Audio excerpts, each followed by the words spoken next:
Hey, regular 4xe fans, let's talk about form, and let's talk about one of the issues that you could possibly run into to cause form, or at least one of the things operationally that I think we could do that could contribute to your vehicle going into form. Now, first, before we get into this, if you aren't familiar with form, it's fuel oil refresh mode, and there are three main things that will cause form.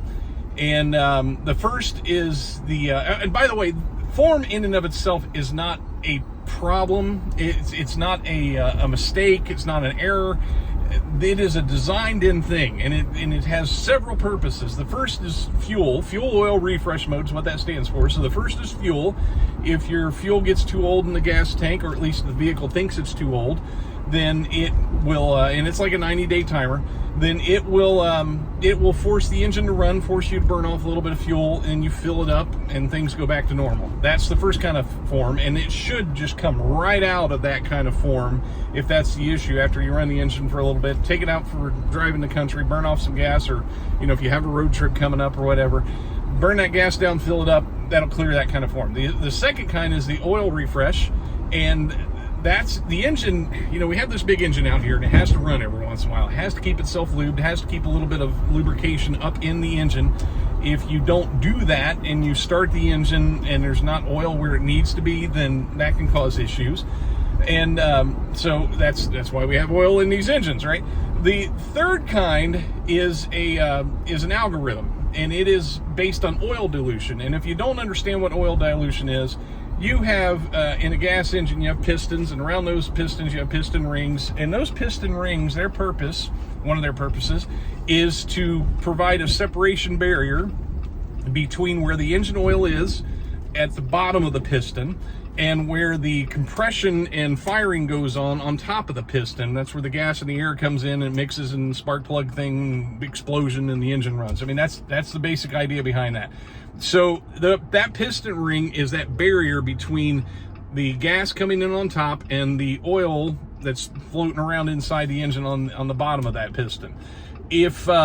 If you're not familiar with direct injection engines, one of the issues that can happen with direct injection engines on short engine runs, and that's a key to what we're going to talk about here in a second, is that if you have short engine runs, not all the fuel will burn off, and then you have compression going on top of that piston that will push a little gas around those piston rings. And so that's where you get and run into an issue with what's called oil dilution. And if you have that, there are several ways to see if there really is something going on there. If you pull your dipstick, wipe it, put it back in, pull it out, and the fuel level is a little bit higher than the full mark, then you might have oil dilution, because there's added fluid in the oil that will raise that oil level in the engine. Another way to tell is to smell it and see if it smells like gas. Oil has a distinct smell and gas has a distinct smell. You shouldn't smell gas when you smell oil. So that's another way to do it. I don't know with these synthetic oils if you could actually feel it. Old mechanics used to be able to, feel the oil, and they could tell different things. My dad was a mechanic in the Army, and he could tell if he could just diagnose a whole engine just by feeling the oil, it seemed like. But those were old engines. I don't know about all the synthetic oil, if you could actually feel the difference.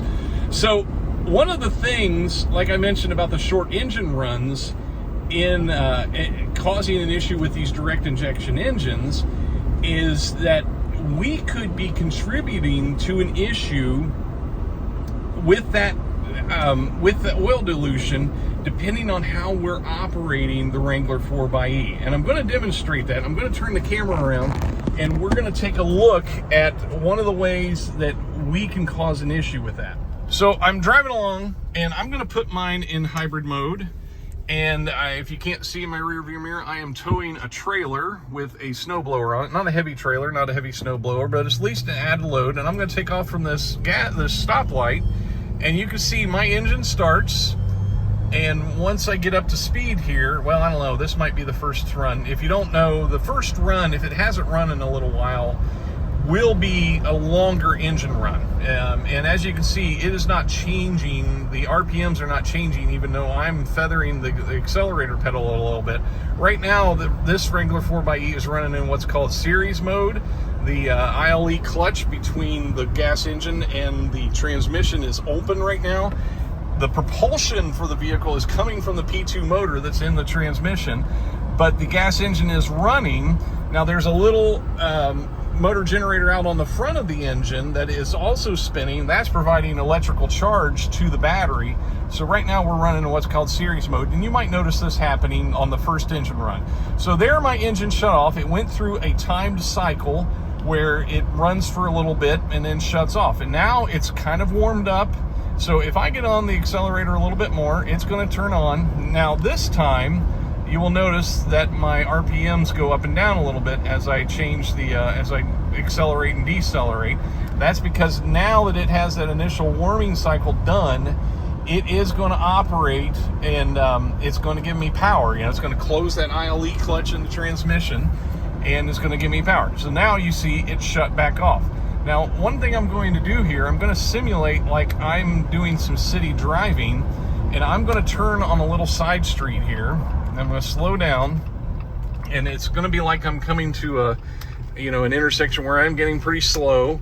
And then if I get on the accelerator again, you'll see that gas engine starts up again, and it's going to run for a little bit to provide that extra power, because I'm demanding it with that trailer on the back. I'm demanding that extra power. Once we kind of settle into a speed around 40 miles an hour, it shuts back off. Now I'm going to slow down and stop like I'm in city traffic, and let's say this is a stoplight and it just turns green, and I get on the pedal a little bit heavy and cause that gas engine to start. And of course I'm causing that added demand with the trailer, so it's going to respond quicker to start that gas engine, and there I shut that gas engine off again because I kind of got into speed and settled in. And you can see, I think by this demonstration, you can see one of the issues that we could cause for the Wrangler 4xe is we could cause a whole bunch of short engine runs based on how we drive, based on if we have a heavy foot. Now coming up here, I've got a little bit of a hill, and let's see, I mean, we may be able to get through this. Yeah, I got through it without starting it. But if I just give the gas just a little bit of a push, you can see I start that engine again. And if we time that, I don't know if we can time how long this engine run will last. You can see it just shuts right back off. So why does that matter? That may matter because of those short engine runs and the direct injection engine. We could be causing a lot of our own issues. Now, I'm not saying that everybody is going to run into this. And you may be able to drive in hybrid mode and never start that gas engine. Depending on demand, depending on all those sort of things, that engine may not ever start for you.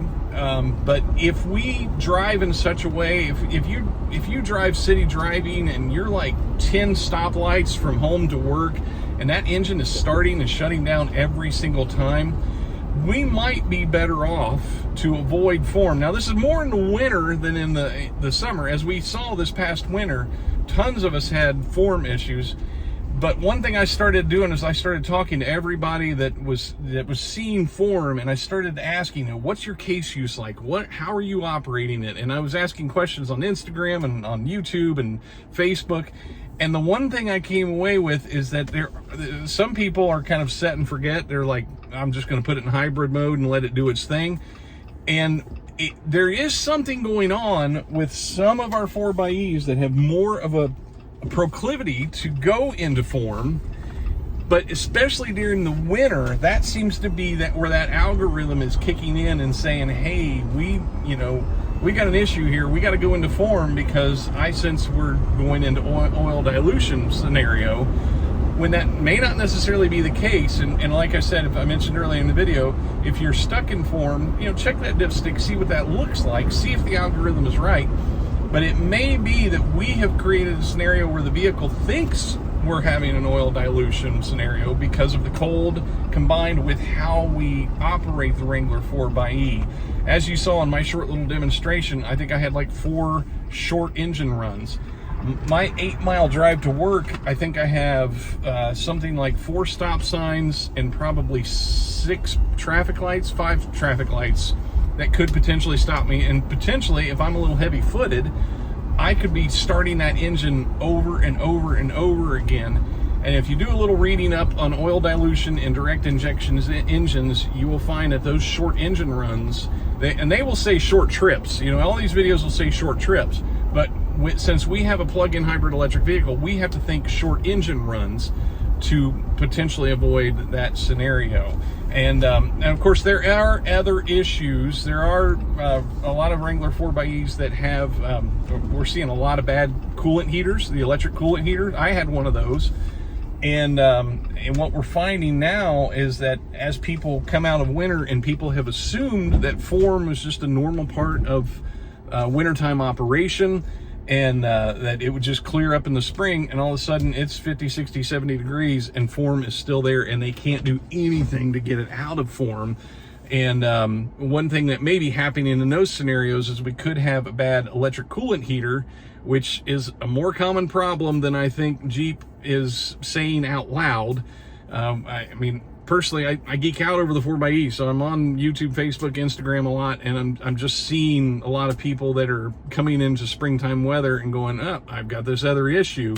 And just heard of one yesterday that had been in form for months, I think since January, and had taken it to the dealership. The dealership kind of blew her off. It's like, hey, it's normal operation. And finally, yesterday, they correctly diagnosed it as a electric coolant heater that is the problem. And form and electric mode unavailable cabin heating and cooling, which is the other, what we call emu+choc, sorry.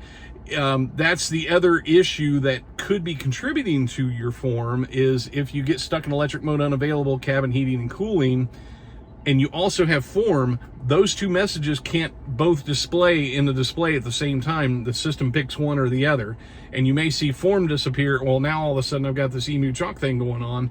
That was always there. It was hidden by form. So I just wanted to share this video so you understand. A video I uploaded a couple months ago, I was talking about the possibility that we may need to be better at being very binary with our operation of the Wrangler 4xE, more in the winter than in the warmer months. But we may do ourselves a service by being very binary.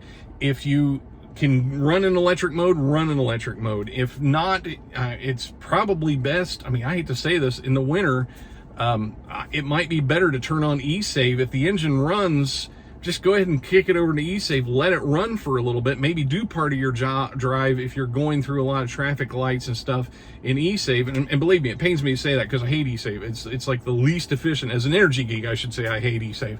So I don't say that, I don't say that without a little bit of pain, but in the winter, it might keep us from causing the algorithm to think that we need to go into form. So just wanted to share that information and show you how that can work. And thanks for watching. Take care.